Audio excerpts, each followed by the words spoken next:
படிங்க. ஆனா நீங்க கார்ப்பரேட் அமைப்புகள்ல வந்துருவீங்க. ஆமா. கண்டிப்பா, கண்டிப்பா. உங்களுக்கு அதுக்குள்ள தான் ராசிக்கோ லக்னத்துக்கோ 2ஆம் இடத்தோடு இவருடைய தொடர்பு, சனியோடைய தொடர்பு இல்ல.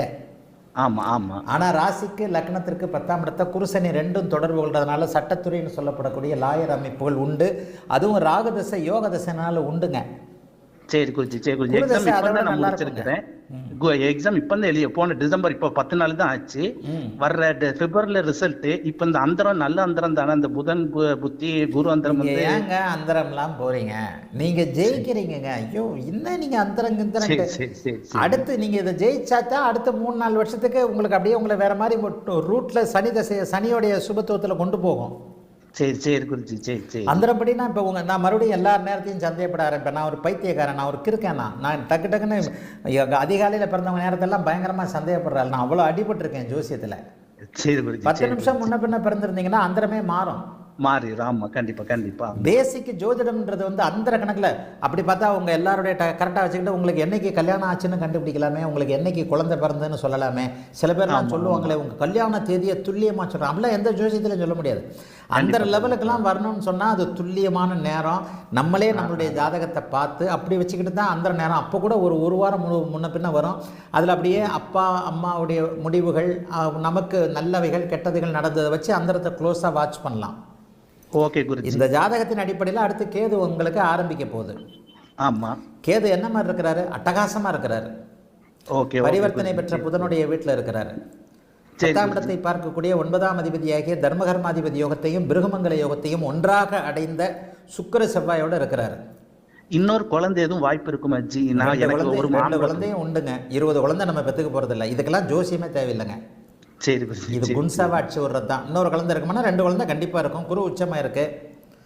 குரு பங்கப்பட்டிருக்கிறாரு சனியால. உங்களுக்கு ஆண் குழந்தையும் பெண் குழந்தையும் உண்டு. 5ஆம் அதிபதி அப்படியே விரத்த அமாவாசை சந்திரனாக இருந்தாலும் இதை விதிவிலக்கான அமாவாசைன்னு அடிக்கடி சொல்லுவேன். சூரிய சந்திரர்கள்ல யாராவது ஒருத்தர் ஆட்சியா இருந்தா அது ஒரு விதிவிலக்கு இருக்கும். ஆமா ஆமா குருஜி. எல்லாம் உங்களுக்கே புரியுதுல்ல? ஆமா ஆமா குருஜி. எல்லாம் உங்க வீடியோ பார்த்து ராகதசையில நீங்க எப்ப ஒத்துக்கிட்டீங்களோ இதுதான் உண்மை. ராகதசை பிறந்ததுல இருந்து நிம்மதியா இருக்கிறீங்க. ஆமா ஆமா ஜி. இந்த ராகு நல்ல வீடு, நல்ல காரு, 1க்கு 4 வீடு, சுக்கிர புக்தியில 2 வீடு வாங்குவீங்க.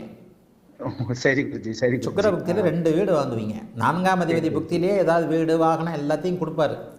சரி குருஜி. நல்ல வகையில் சனியின் தொழில்களில் சம்பாதிக்க வைப்பார். உங்களுக்கு ஜாதகத்தில் முதல் நிலை சுபத்துவம் சனி, 2ஆம் நிலை சுபத்துவம் செவ்வாய்.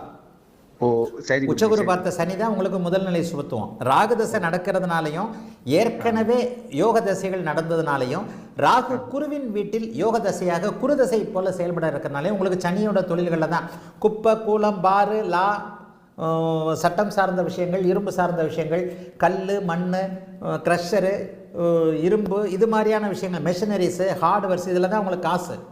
சரி குருஜி. இதில் தான் உங்களை கொண்டு போவார். நீங்கள் என்ன கேட்டது ஒருவேளை நான் ஹார்ட்வேர் கடை வைக்கிறேன்னான்னு கேட்டிங்கனாலும் ஆமான் இருப்பேன்.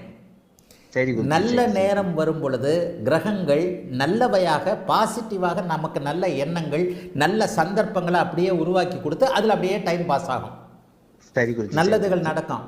எப்படியா இருந்தாலும் அந்தரமே பார்க்காம நான் பாஸ் பண்ணுவேன்னு சொல்கிறாருன்னு பார்த்தா இதுதான் உண்மை. ஜென்மச்சனி அமைப்புகள் கூட பெரிய அளவில் உங்களுக்கு சோதனைகளை கொடுக்காது ராகதிசை என்ற காரணத்தினால. ஓ சரி குருஜி, சரி. சனியின் தொழில்களில் நீங்கள் பிழைக்கணும். உங்களை சனியின் தொழில்களில் தான் கொண்டு போவார். அதுக்கேற்ற மாதிரி உங்களுக்கு சுபத்துவ சனி இப்போ வந்து கார்ப்பரேட் லாயர் அமைப்புகளை கொடுக்குறாரு. ஆமாம். கார்ப்பரேட்டுக்கு ஏன் கொடுக்குறாரு? ராகு வெளிநாடு சம்மந்தப்பட்டதுனால மல்டிநேஷனல் கம்பெனிகளுக்கு சட்டப்பூர்வமான ஆலோசகராக இருக்க போறீங்க இப்போ நீங்கள். ஆமாம். அந்த மாதிரி கம்பெனிஸ்க்கு ஒரு இது பண்ணிட்டு இருக்க, ஒரு சாஃப்ட்வேர் மாதிரி உள்ளதில் அந்த அக்கௌண்ட்ஸ் போடுறதுல அதில் மாதிரி தான் பண்ணிக்கிட்டு இருக்கிறேன் நான். அதைத்தானே நானும் சொல்கிறேன். அதுக்கு தான் காரண காரியத்தோடு தானங்க சொல்கிறேன். காரண காரியத்தோடு லாஜிக்கலாக ஜோதிடத்தை விளக்கக்கூடியவங்க நாங்கள். கண்ணா பெண்ணான்னு சொல்லிட்டு அப்படி இப்படின்னு சொல்லிட்டு இந்த எழுதி வச்சதை வாந்தி எடுக்கிற ஆள்லாம் கிடையாதுண்ணா. இதுதான் விஷயம். சனியின் தொழில்கள் உங்களுக்கு நல்லா இருக்கும். கூடுதலாக இன்னும் 2-3 தொழில்கள் கூட வரும். இப்போ எழுதக்கூடியது அடுத்து வரக்கூடிய கேது அருமையான அமைப்பில் அட்வைசரின்னு சொல்லப்படக்கூடிய புதனின் வீட்டில் இருக்கிறனால சட்டத்தை அட்வைஸ் பண்ணக்கூடிய, சட்டத்தை ஏதாவது ஒரு வகையில் ஆலோசனை சொல்லக்கூடிய அமைப்பிற்கு உங்களை கேது கொண்டு போவார். அதனால் பரீட்சையிலலாம் ஜெயிப்பீங்க. வாழ்த்துக்கள், நல்லா இருப்பீங்க.